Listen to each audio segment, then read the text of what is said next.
સુરેન્દ્રનગર જિલ્લા નાયબ police મહાનિરીક્ષક doctor Girish પંડ્યાએ પ્રોહિબિશન જુગારની બદી સંપૂર્ણપણે નાબૂદ કરવા અલગ-અલગ ટીમો બનાવી સુરેન્દ્રનગર જિલ્લામાંથી પસાર થતા અલગ-અલગ નેશનલ હાઈવે પર ખાસ પેટ્રોલિંગ હાથ ધરી અમુક વાહનોમાંથી ચોરી છુપીથી ગેરકાયદેસર વિદેશી દારૂનો જથ્થો ભરી હેરાફેરી કરતા હોય, જેથી તે અંગે ચોક્કસ બાતમી મેળવી પરિણામલક્ષી કામગીરી કરવા એલસીબી પીઆઈ જે જાડેજાને સૂચના આપી હતી. જે અન્વયે એલસીબી પીઆઈ જે જાડેજા તથા પીએસઆઈ જેવાય પઠાણ તથા પેરોલ ફ્લો સ્કોડના પીએસઆઈ આરએચ ઝાલાએ પોલીસ સ્ટાફની અલગ-અલગ ટીમો બનાવી મળેલ બાતમીના આધારે પ્રોહિબિશનની કામગીરી કરવા સૂચના કરેલ.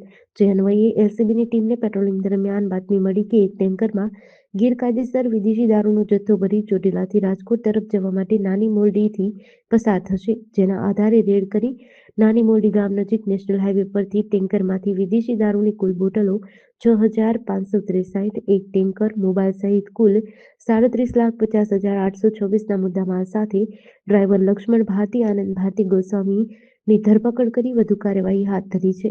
જીડીસી ન્યૂઝ સાથે જયેન્દ્રસિંહ ઝાલા, લખતર.